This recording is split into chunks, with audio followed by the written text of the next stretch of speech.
guys? We're back talking some more Peacemaker on the channel with the final episode of Season 1. Very excited to get into this episode. Ever since the last week's episode, I've been very hyped to see the final confrontation between Peacemaker and the gang and the Butterflies. And if you noticed, I did say Season 1 because I'm very excited that they announced before the finale tonight that we're getting a Season 2 of Peacemaker, so I don't gotta worry about if it's gonna be renewed or not. You know, at least some of these people have to survive to get to Season 2. What an epic season finale, though. I had a feeling it was going to be pretty epic because of the way that James Gunn's been hyping up the finale, even in the fact that he insisted that critics not get the last episode in advance, so I actually went into this episode blind. I had no idea what was going to transpire. This episode firmly cemented why Peacemaker and Adebayo are so great as characters, even though they do have their tensions still at the very beginning of the episode. Over time in the episode, they do begin to become much more friendly once again, inevitably being in the final showdown together. The tension between them earlier on in the episode, though, was pretty funny. Adebayo trying to apologize to Peacemaker once again, and he just makes fart noises the whole time. And as if it could get any worse, she makes Peacemaker lose one of his helmets, the anti-gravity helmet, which was very crucial to the plan they were trying to formulate to take on the Butterflies. Gotta give props to James Gunn's writing here with the line with Adebayo suggesting they just call in the Justice League, because that is probably something that I think most logical cases in this world you would just call them to do this kind of stuff, not Peacemaker.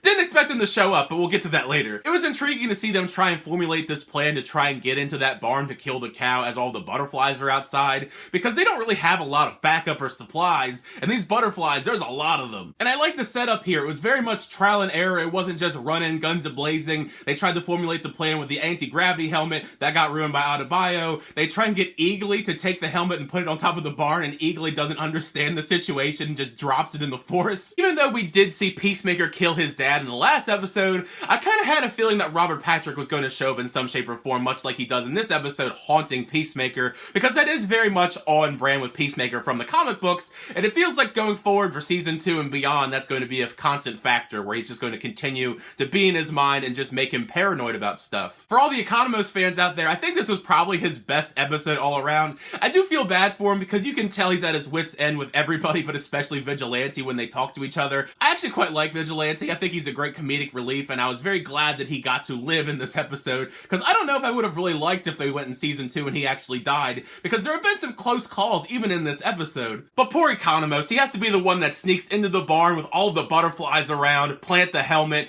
and the fact that he has to explain the whole dyebeard thing. That was actually quite sad, that whole entire segment, as we hear them listening onto the conversation. And then the fact that they blow his cover and he gets chased by all the Butterflies. I thought maybe he was actually going to die there, but thankfully they kick in that sonic boom helmet. As if this series couldn't get any greater with the way that it incorporates the hair metal soundtrack in with the big battle sequences. I was so hyped seeing Peacemaker, Vigilante, and everyone going into battle to face off against the Butterflies, kicking ass, killing people, cutting people in half, as the theme song plays, Do You Want to Taste It by Wigwam. That was amazing. This entire battle, though, as amazing as it was, it had me nervous. This was the point in the episode where I was most nervous we were actually going to kill off some of these people. Harcourt got taken down, almost got taken over by a Butterfly. Economos, it looked like he broke his leg on his own as he's trying to run into battle. And Vigilante gets taken down a lot in the episode, so I kind of just always think he's going to come back because he's kind of like Deadpool in that way. But hell yeah to Danielle Brooks getting to get in on the action, doing some fun stunts, taking on the Butterflies to try and rescue Harcourt.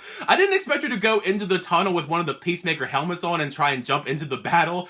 I knew once we mentioned that whole helmet with the torpedo in it, that was going to be used in some shape or form. I didn't expect it to be as hilarious as it was. It was very ineffective, at least the first time it was used. It was much more effective the second time, but I wouldn't want to be on the receiving end of that, or I wouldn't want to be in it either. It doesn't look very pleasant to use, and even Peacemaker doesn't like using it. I'm not entirely sure how I feel about the twist here as Golf explains everything to Peacemaker in front of the cow, about how the Butterflies are actually trying to save Earth because we make terrible choices, and he asks them to actually join their cause and save the planet. I don't know if it really needed that added additional motive there, but you know, it's there. Peacemaker, of course, isn't on board with it. Thankfully, he just takes out all the Butterflies, and also the fact that we torpedo into the damn cow. Poor Adebayo. Like I said, that torpedo, it's pretty intense. I wouldn't want to be in it, and it looks gross going into that cow. And we've made it to the moment where I was completely shocked that they actually showed up. Seeing the Justice League appear as Peacemaker and everybody's leaving the barn, the exploded wreckage of what was left of it, I thought it was pretty funny that Peacemaker scolds them because they're completely late. Of course they're late to the battle. Definitely some very unexpected cameos, seeing Superman, Wonder Woman, Aquaman, and the Flash appear. No Batman, and we don't really get any sort of Gal Gadot, Henry Cavill, Superman, Wonder Woman action. The lines are all relegated to Aquaman and the Flash, who are people that we see very predominantly in the upcoming DCEU slate. late. Who knows though? I guess Gal Gadot just didn't want to do the episode. You never really know. Happy endings pretty much all around. Adebayo gets to see her wife once again. Harcourt actually survives. She's in the hospital. Peacemaker goes to see her. Peacemaker and Vigilante are having fun blowing up stuff once again. And we do see that Butterfly goes and hangs out with Peacemaker. That's an interesting twist there. I figure they're going to die off anyway because they killed the cow and Peacemaker has a little bit of that jelly. So, I mean, it probably won't last for too much longer anyways. But what a crazy finale here. I had a blast. I mean, let's be real here. This was a great finale. Probably one of the best episodes of the entire series. What a great step up for the show in the DCEU. I'm very intrigued to see where we go in season 2. I'm not really sure where we're going to go with season 2 because it's not like there's really anything that would tease a season 2. It's a very self-contained story, not too much really branching out here, but I'm very intrigued to just see where it goes. I'm excited for more Peacemaker, which is not something that I anticipated saying going into this season. So make sure you share your thoughts down below. What do you think of the finale for season 1 of Peacemaker? Do you like the finale, not like the finale? Share all your thoughts and theories down below. What do you think we're going to get into season 2? What do you think of that Justice League cameo? All that jazz down below in the comment section. Sorry the fun this time in the conversation with you guys in the comment section. Thank you guys for checking out the reviews and also for all the reviews for all of Peacemaker season 1. It's been a lot of fun. It's been great actually wearing this episode in every episode of the series so far. Thank you guys for always checking out reviews. I really appreciate it. Make sure to like the video, so subscribe to the channel to update reviews, reactions, unboxings, and more. Next time, I'll see you guys later.